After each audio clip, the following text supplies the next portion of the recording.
Olá, companheiros e amigos da jornada, dessa caminhada, né? Estamos mais uma vez aqui, nesse nosso bate-papo, visando esclarecimentos, entendimentos a respeito daqueles assuntos que a doutrina espírita nos traz.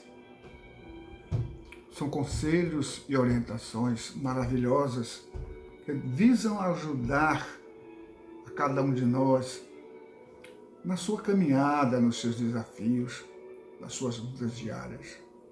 Então vamos orar e dizer: Senhor, nos abençoa neste instante, que a Tua luz ilumine as nossas mentes e coração, para que nós possamos estar abertos para observar, analisar, tirar as nossas conclusões sobre a vida, sobre o plano e o projeto de Deus para nós, o que o Senhor espera de nós, qual o nosso papel aqui como espíritos encarnados. Então que Deus nos ilumine nesses instantes, que assim seja.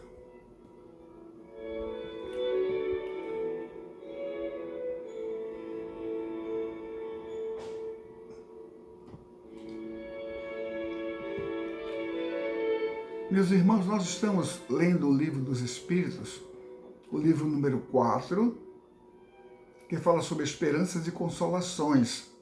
Capítulo 1, penas e gozos terrestres.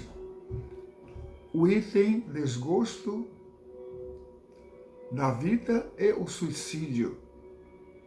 Estão entre as questões 943 e 957. Nós vamos ver o seguinte, queridos. Nós estamos estudando esse item há 4 semanas.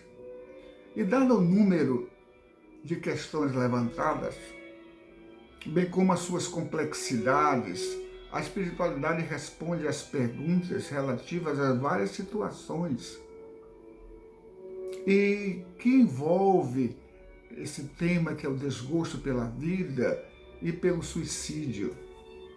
Então, esperamos nós que por esses dias a gente conclua esse assunto.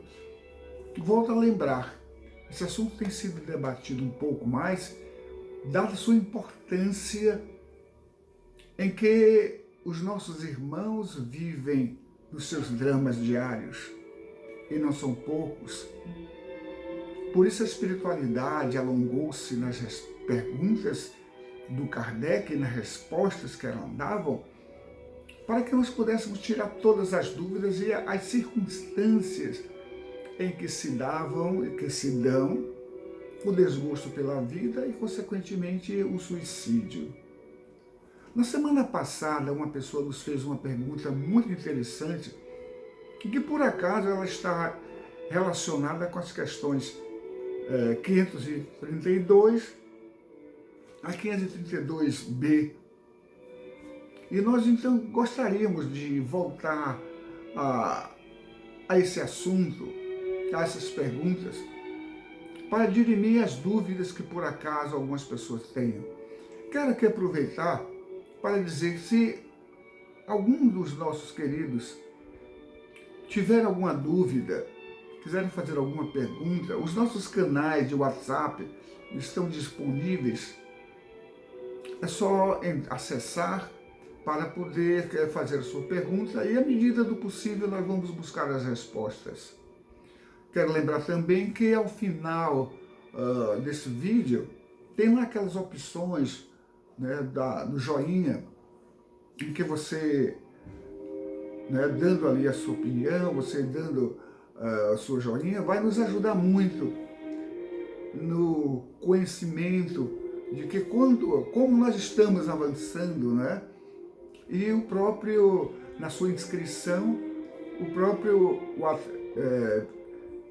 mecanismo de atendimento do YouTube enviará para você o vídeo assim que ele for publicado. Tá bom? Então vamos ver o que diz respeito a essa questão 353. Faz a seguinte pergunta a Kardec: quando uma pessoa vê à sua frente uma morte inevitável e terrível, é culpada por abreviar em alguns instantes o sofrimento por uma morte voluntária? Ele volta à pergunta 953A, ele diz o seguinte: sabe-se que as circunstâncias ordinárias, seja o suicídio responsável por surgimentos de situações em que nós podemos fugir à morte, que é inevitável, isso é abreviar a nossa vida. Qual a consequência? 953b, Kardec volta mais uma vez a esse assunto. Ele diz: neste caso, o caso em que nós voluntariamente buscamos abreviar a vida, ele pergunta quais são as consequências de tal ato. Kardec busca essas respostas. Os espíritos dizem o seguinte: sempre se é culpado de não esperar o termo final estabelecido por Deus. Depois ele volta na outra resposta dizendo: é sempre uma falta de resignação à vontade do Criador. E quanto à questão das consequências, eles dizem que uma expiação proporcional à gravidade da falta, segundo as circunstâncias. Então, queridos, voltando a esse nosso assunto da semana passada, dessa pergunta, relacionada com esse assunto, também no que vamos conversar hoje, nós vamos ver o seguinte: que existem, no caso, quando se busca por vontade própria, por fim a nossa existência, passa por alguns processos muito interessantes. Seja, por exemplo, por aquela opção de alguém que tem um medicamento para usar e não utiliza, permitindo com que a piora, né, o seu quadro clínico venha a se agravar. Esse é um dos pontos. O outro é a chamada eutanásia. Essa palavra ela veio do grego e significa morte apropriada, ou então morte lenta.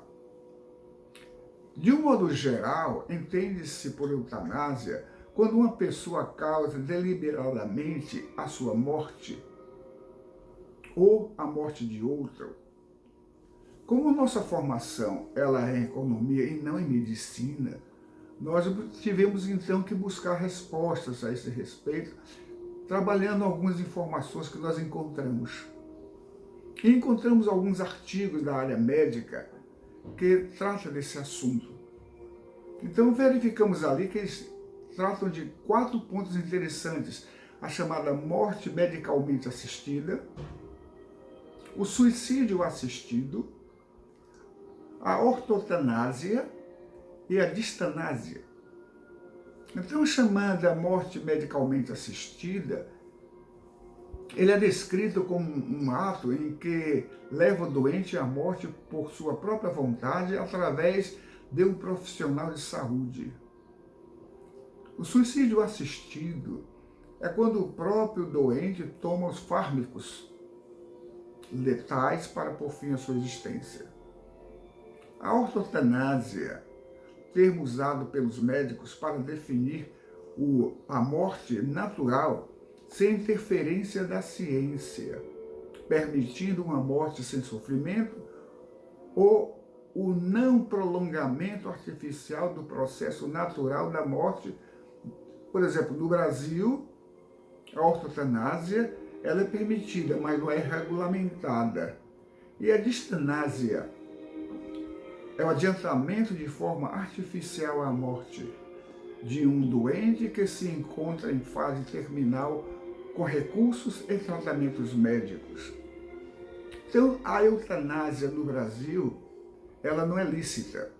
E em vários outros países também não o são.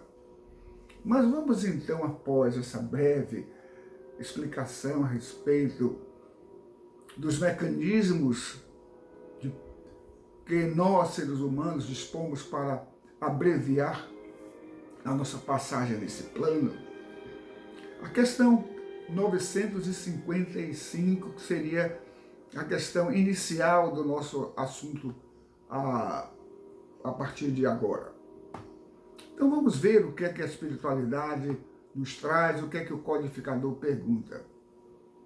Questão 955. Kardec pergunta: as mulheres que em certos países que se queimam voluntariamente sobre os corpos de seus maridos podem ser consideradas como tendo se suicidado? E se elas sofrem algumas consequências a respeito disso? Kardec responde dizendo: elas obedecem a um preconceito geralmente feito pelas forças em que a própria vontade não pode atuar. Em outra versão, a resposta vem no seguinte sentido: elas obedecem a um preconceito geralmente estabelecido, o que fazem pela força de que muito mais pela própria vontade, muito mais pela força dos preconceitos do que pela própria vontade. Muito bem. Essa pergunta, ela nos remete a algo interessante, porque poderíamos dizer, mas ainda existe isso, em que mulheres, após a morte do seu esposo, elas se deitam numa fogueira e se deixam morrer? Isso nos remete a algo muito interessante, a uma situação que existia já há muitos anos, há muitos milhares de anos, e que até alguns séculos atrás ainda era comum. Se refere ao sati. E o que é o sati? É um costume antigo que era praticado em algumas comunidades hindus. Hoje em dia é proibida pelo Estado indiano. O termo é aplicado, esse termo sati, está relacionado à história da deusa Sati, também conhecida como Darshaksamani, que se automutilou porque foi sentida assim como incapaz pelo seu pai de manter-se conforme as tradições, de pôr fim à sua existência pelo fogo. E ela resolve mutilar-se em protesto a isso. Daí para cá, essa prática do sati começou a ser observadas pelas civilizações mais antigas. Historicamente, existem fatos de 400 anos antes do Cristo. A prática constitui-se em que a viúva, em alguns casos, era obrigada a permanecer deitada sobre a fogueira em que o corpo do seu marido era queimado. Segundo os relatos, alguns eram amarradas para que não pudessem fugir. Outras, em outros casos, diziam que era no sentido de que os bens do marido não fossem transferidos ou herdados pela mulher. Havia situações até mesmo que elas eram amarradas e forçadas a permanecerem na fogueira. Como nós sabemos, na Índia ainda é muito comum a prática, né, de quando o indivíduo vem a falecer, o corpo é queimado em fogueira.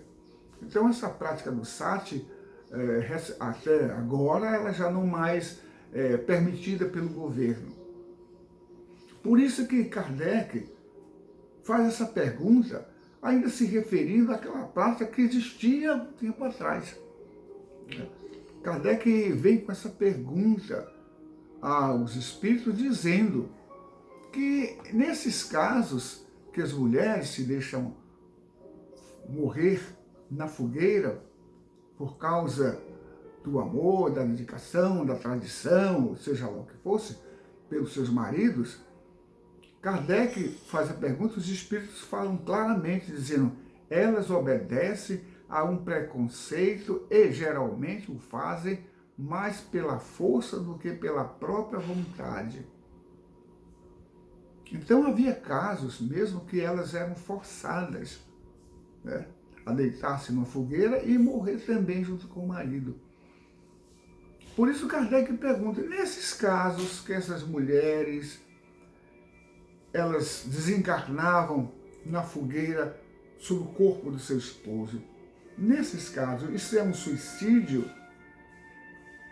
O que os Espíritos falam, de que quando se pratica alguma coisa contra a sua própria vontade, deixa de ser um ato de atitude, comumente descrita como um suicídio. Então, nesses momentos, nesses casos, aquelas que se deixavam morrer nas fogueiras, por causa daquela tradição, elas, ao chegar no mundo espiritual, tinha sim, é claro, um tratamento de acordo com as circunstâncias. E é claro, aquilo que se pratica forçado, a justiça divina é sempre benevolente. E tudo os Espíritos dizem que é levado por aquilo que se tem intenção de praticar. Vamos avançar aqui na questão 956. Kardec pergunta, os que não podendo suportar a perda de pessoas queridas, se mantêm na esperança de se juntarem a elas, atingem o seu objetivo? Olha, isso é muito comum entre os casais, que quando um dos membros dessa união desencarna, ele perde como que o gosto pela vida, a vontade de viver. Entendem que a sua relação, os seus laços de amor, os seus laços afetivos são tão grandes que elas sentem uma falta muito profunda. E desta forma gostariam também de não estar mais entre os vivos e gostaria de estar entre os desencarnados, especialmente, é claro, junto àquele que fora o seu bem-amado. Então a pergunta que diz que os que não podendo suportar a perda das pessoas queridas, se matam na esperança de se juntarem a elas. Cuidado, vamos tomar muito cuidado com o que nós pensamos, com o que nós permitimos às vezes, que influências externas venham a perturbar a nossa paz interior, porque quando perdemos um ente querido, é claro que a dor da ausência, a saudade, tudo isso invade o nosso ser e nos faz tristes e infelizes. Mas o tempo, ele vai curando essas nossas mazelas, essas nossas feridas. E nós passamos a aceitar gradualmente, à medida que o tempo passa, esse sofrimento se torna um pouco mais leve. E claro, a dor continua, mas a intensidade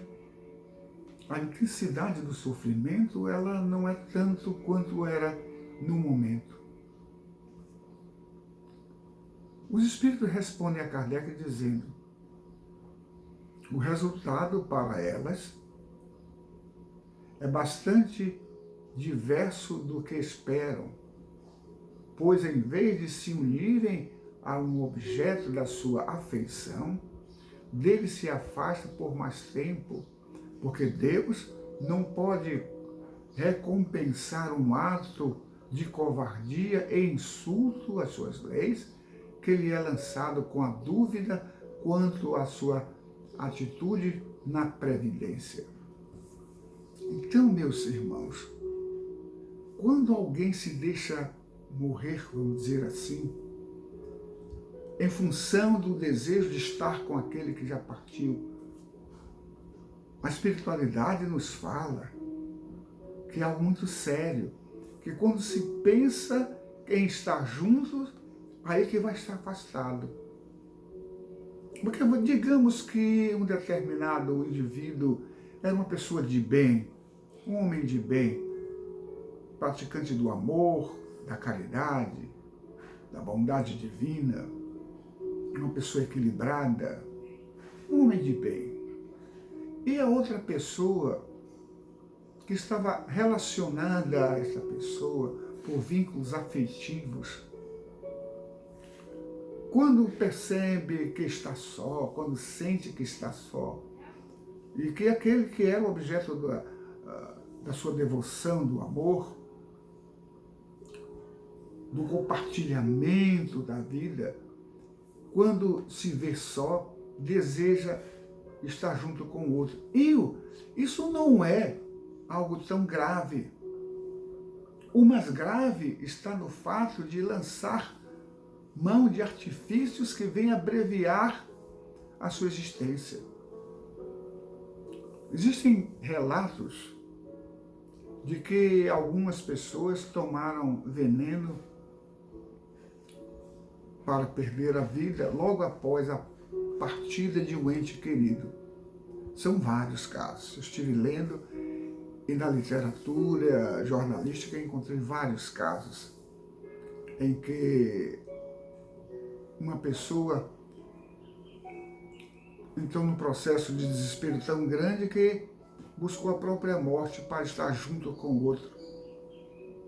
Mas o que aconteceu, segundo a gente busca esclarecimentos pela espiritualidade, é o distanciamento, porque eu não tenho direito, como diz lá no início daquela questão, 549 a 552, fala de que sempre se é culpado quando nós buscamos por fim a nossa existência.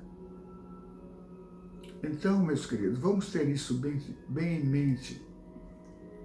Querer estar com o outro é um sentimento que ao seu tempo próprio virá. Quando nós, levados por esse sentimento, desistimos da vida e buscamos extingui-la, estamos ferindo as leis divinas, somos considerados suicidas. Aquele que pegou o dom mais grandioso do Criador, que foi a vida, e por vontade própria resolveu extingui-la.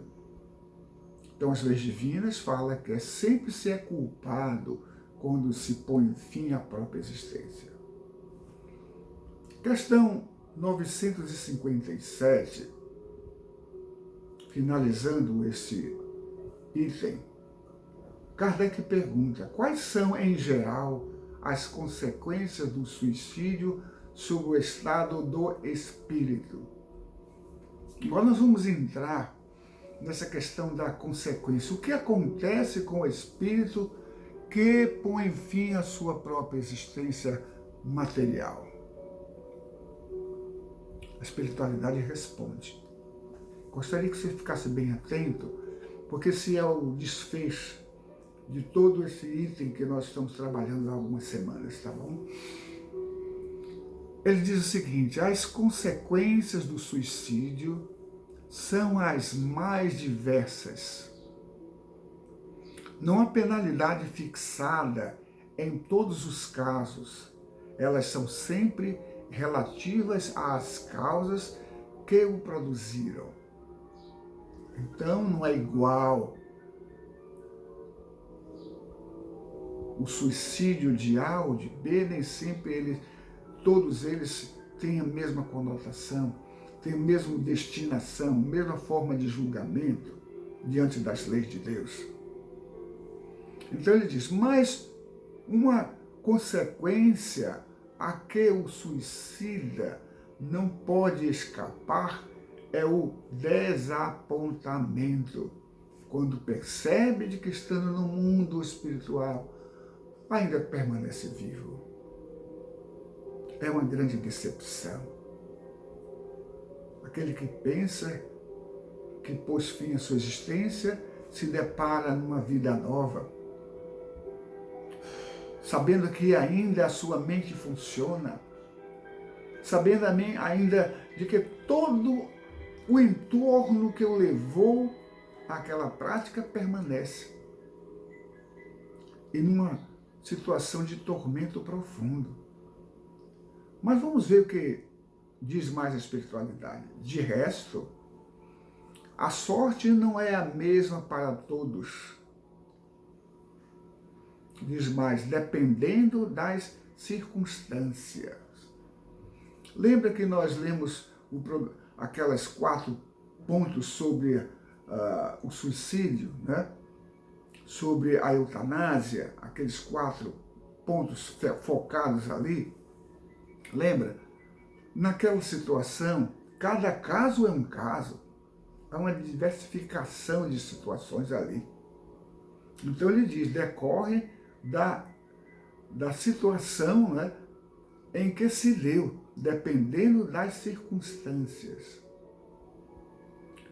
Vamos fazer um breve relato, lembrar um pouco o que passou entre aquelas perguntas. Por exemplo, o indivíduo que perdeu tudo, que tomou um prejuízo tão grande, que não quer enfrentar uma decepção, não se vê em condições do recomeço, de encarar aquilo, o seu fracasso, e põe via a sua existência, comparando com aquele, por exemplo, que trabalha como, vamos supor, um guarda-costas de uma pessoa qualquer, é que se lança à frente de uma bala, queria matar aquele protegido.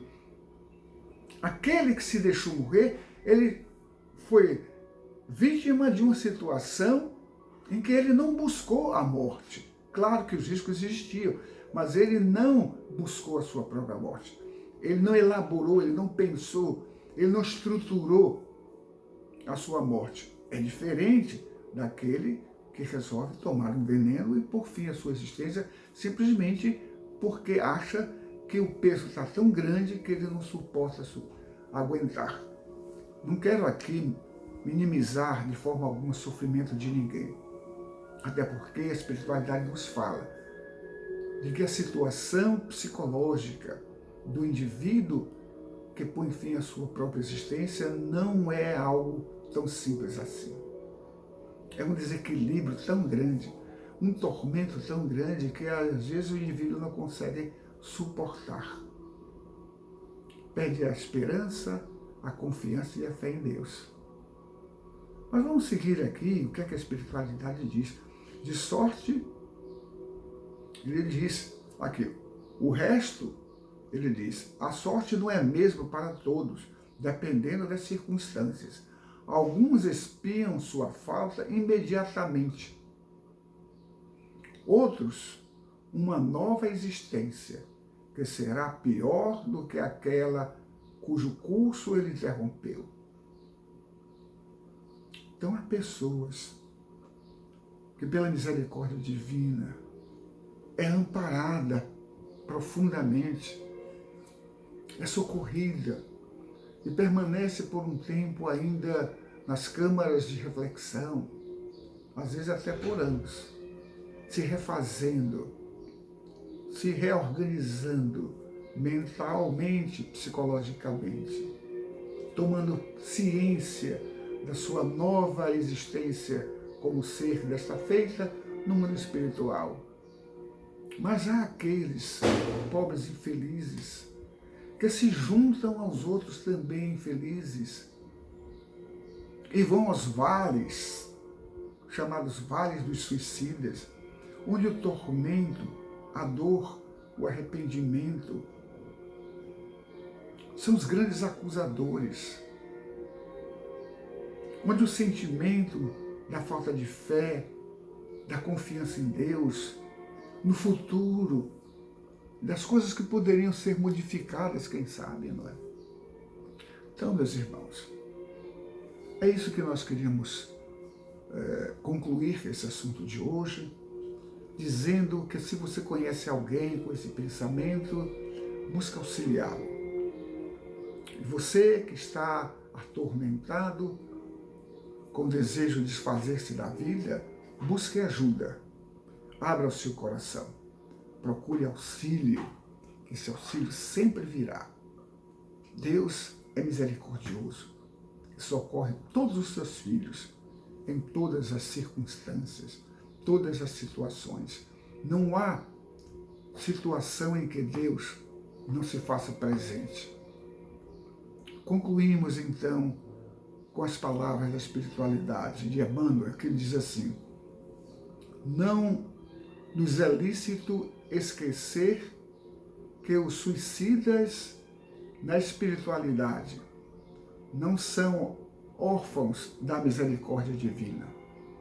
E por isso mesmo, inúmeros benfeitores lhes procuram e proporcionam o socorro possível.